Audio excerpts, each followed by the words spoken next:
Olá, meus irmãos, a paz do Senhor Jesus. Sou o presbítero irmão Diego e nós estamos aqui para trazer a previsão da nossa aula da Escola Bíblica Dominical, da nossa revista Atualidade Cristã, do Ministério Internacional do Guará.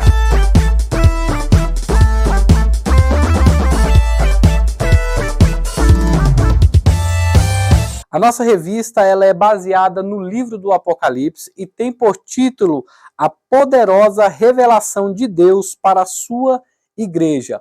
Hoje nós estaremos estudando um pouco da lição de número 3, que tem por título O Princípio das Revelações Dadas a João.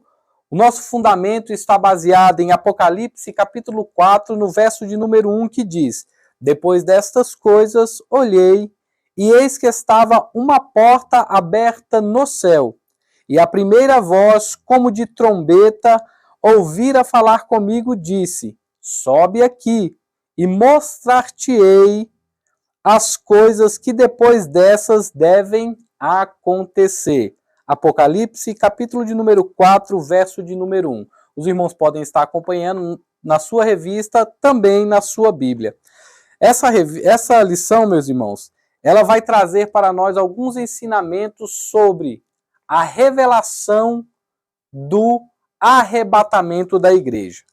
Ela tem por objetivos específicos os seguintes: aprender sobre o significado da porta aberta e seus desdobramentos Apocalipse, abordar a doutrina do arrebatamento e refletir sobre os arquetipos envolvendo aquele que está sentado sobre o trono, a saber, Jesus Cristo de Nazaré.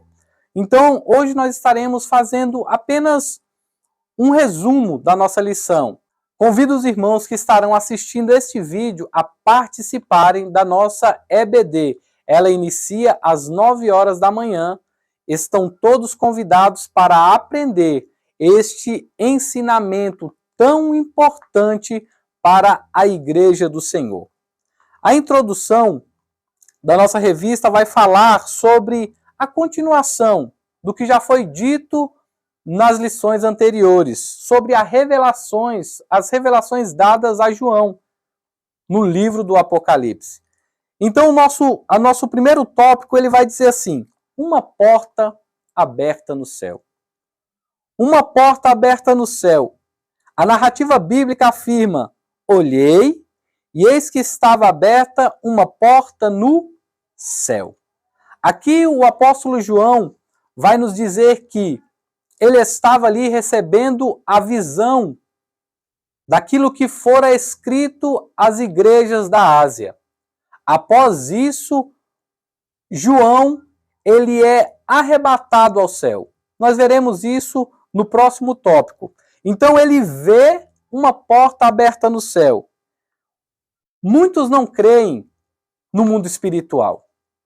Muitos não acreditam que ele seja real. Mas eu e você, nós sabemos que o mundo espiritual, ele é mais real do que o nosso. Por quê? Porque ele é primeiro. Antes que o mundo material, o mundo físico fosse criado, o mundo espiritual já existia, pois Deus o havia criado. O tópico de número 1 ainda, no seu tópico 2, ele diz assim: a voz de uma trombeta.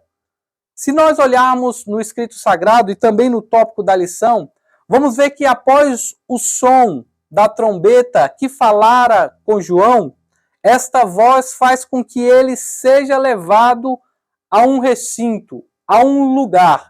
Este lugar nós iremos estudar qual foi ele agora.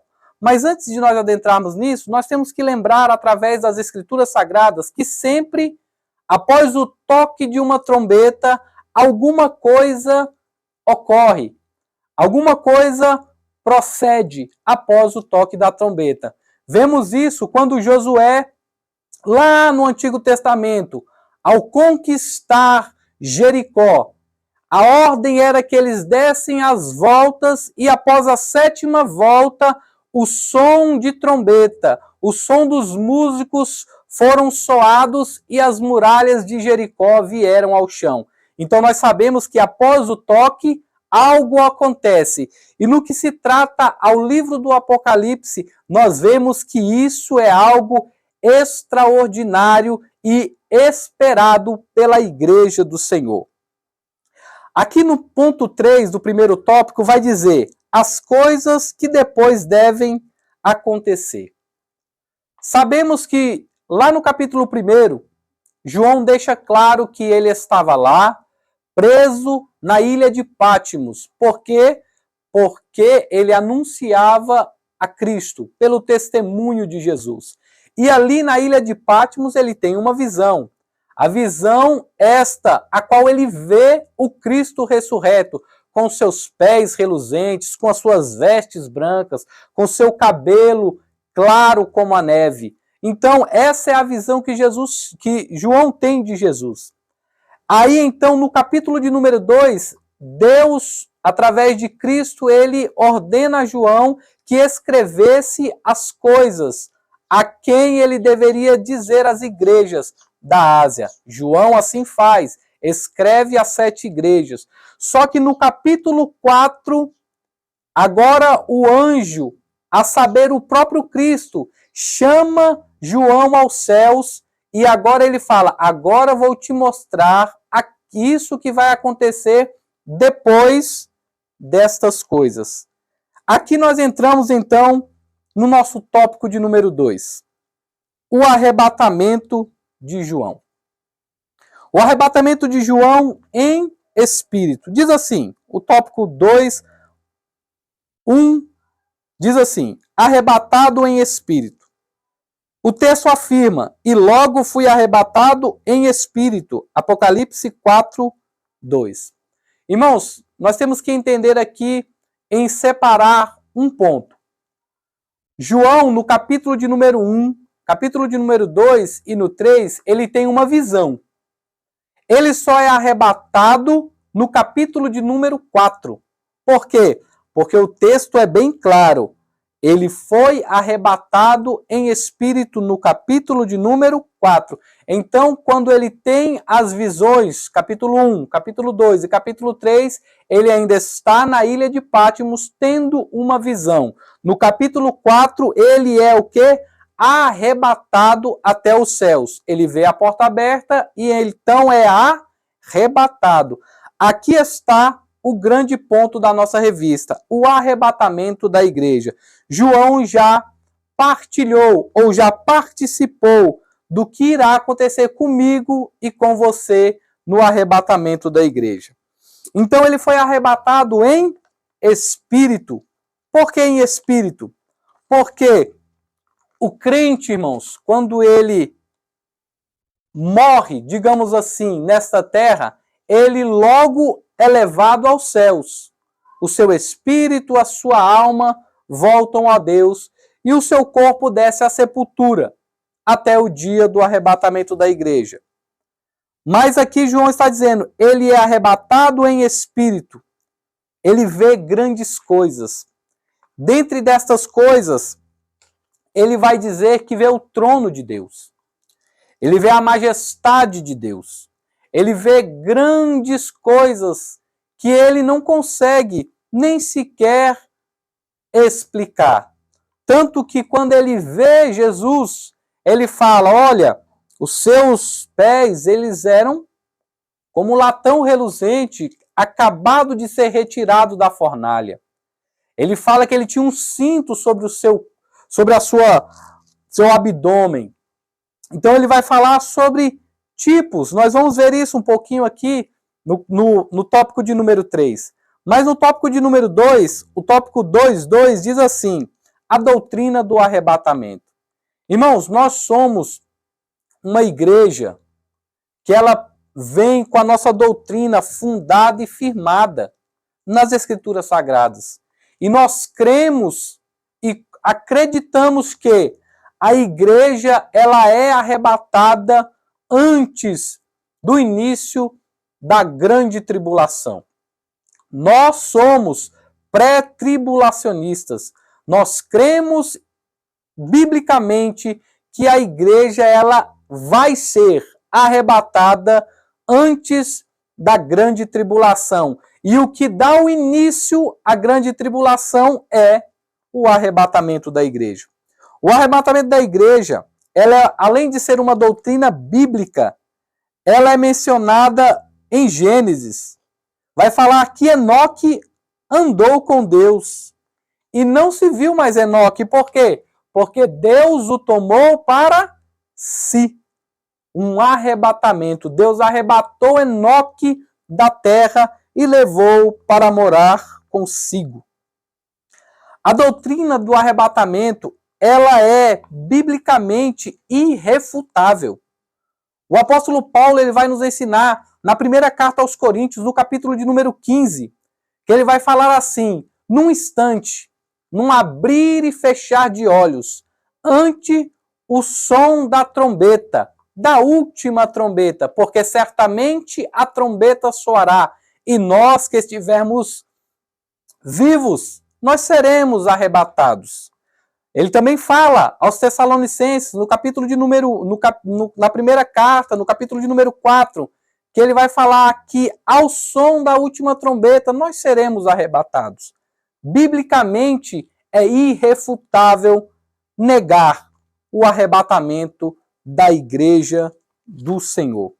Nisso nós cremos, nisso nós confiamos. É o que vai falar o tópico 3, arrebatar a igreja. O arrebatamento da igreja vai ser um rapto. Jesus vai raptar, vai tirar a sua igreja deste mundo que padece por causa do pecado. Cristo irá tirar o seu povo, aqueles que são lavados e remidos pelo sangue dele próprio, o sangue do Cordeiro. Esses serão tirados da terra. Para quê? Para que o juízo, o julgamento e a ira de Deus, ela seja derramada sobre a terra. Mas isso será em outros ensinamentos. Muitos cristãos, irmãos, têm medo do Apocalipse, de ler o livro do Apocalipse ou de estudar o livro do Apocalipse, não entendendo que o Apocalipse não é para temermos. O Apocalipse, ele é para alegrar-nos. Por quê? Porque aqui estão as coisas que acontecerão com a igreja, daqueles que forem fiéis até o fim. O livro do Apocalipse não é para nos amedrontar, ele serve unicamente para nos acalmar, para nos deixar tranquilos, porque Cristo virá nos buscar. Este é o tópico de número 2. Estamos indo um pouco rápido, por quê? Porque o nosso professor irá falar mais detalhadamente sobre cada tópico. O tópico de número 3 vai dizer bem assim: os arquetipos do que está assentado no trono. O comentarista da revista ele vai chamar de arquetipos. Então, eu quero trazer de uma forma mais simplificada o termo, como ele quis dizer. Ele quis dizer mais ou menos assim para os irmãos. Quais são os modelos ou com que se parecia o que João viu? Por quê? Porque nada que há na terra pode ser feito ou estar no céu. Então ele faz apenas comparações com o que ele já tinha visto aqui na terra. Ele fala sobre pedra de jaspe e de sardônia, significado dos tronos, que será estudado na próxima lição. Atentemos para os outros símbolos mencionados. Diz assim, ó: e o que estava assentado era na aparência semelhante à pedra de jaspe e de sardônia. Apocalipse capítulo 4, verso 3. Ele está falando de pedras preciosas. Então ele está falando que quando ele olha aquele que estava sentado sobre o trono, ele vê pedras como fossem coisas preciosíssimas. Por quê? Porque Cristo ele é precioso. Não dá para comparar Cristo com pedras preciosas, com ouro, com prata, com nada que existe neste mundo. Por quê? porque nada pode se comparar ao Criador. A criatura nunca será comparada ao seu Criador. Ele vai falar também aqui no tópico 3.2, diz assim, as 7 lâmpadas de fogo. O Apocalipse apresenta o Espírito como 7 pontas e 7 olhos. Apocalipse 5:6. Todas as referências são símbolos do Espírito Santo, que é mencionada em Isaías com 7 características distintas. Isaías 11:2. Então, aqui vai falar um pouco sobre a doutrina que nos ensina sobre o Espírito Santo de Deus, que é a paracletologia. Essa é a doutrina que ensina o estudo sobre o Espírito Santo. Nós não entraremos em detalhe, até porque o nosso tempo é bem corrido. No tópico 3.3 diz assim, o arco celeste. O arco celeste estava ao redor do trono. Apocalipse 4:3, a parte B do versículo. Nós sabemos que o arco celeste é o que nós chamamos hoje de arco-íris, né? Aquela marca no céu de várias cores. Vai falar que este arco estava no trono, ao redor do trono. E o que significa esse arco? Quando Deus destrói a terra com o dilúvio, ele vai a Noé e faz uma aliança com Noé. Fala, Noé, não destruirei mais a humanidade com água.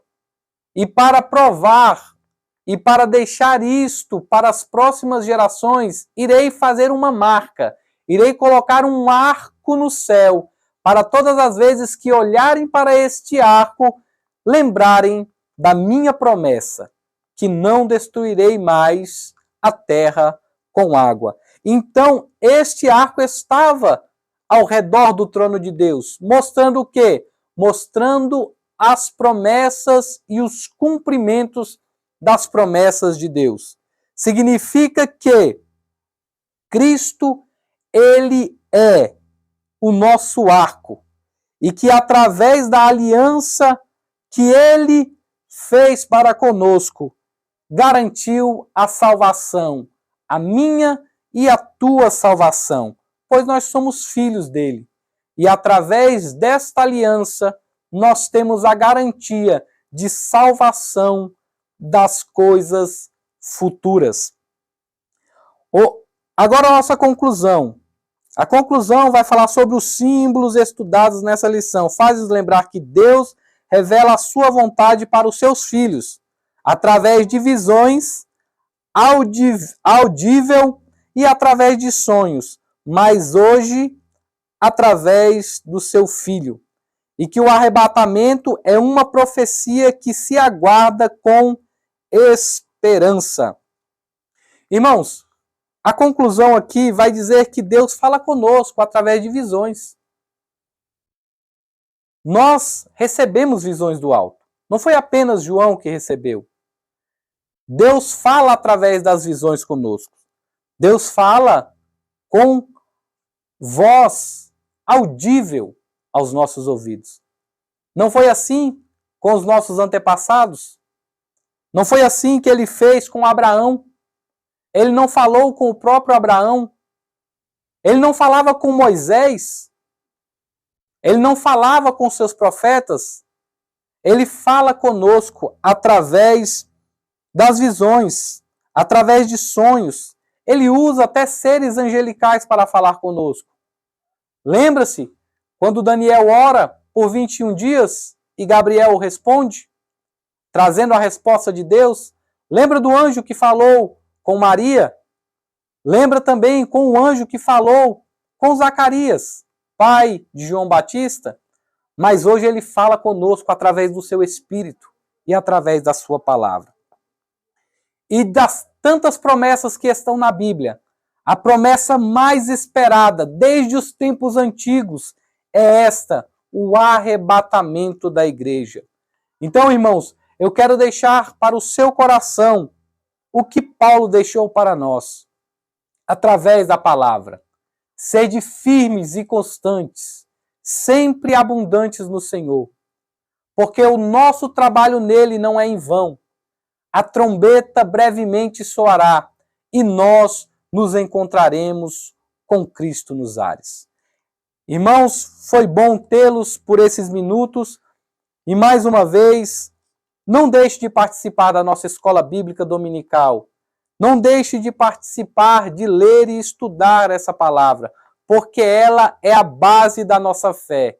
É ela quem nos faz olhar para o alvo e entendermos que Cristo está no seu alto e sublime trono e Ele está no controle das nossas vidas. Deus abençoe a cada um dos irmãos e nos vemos no próximo domingo.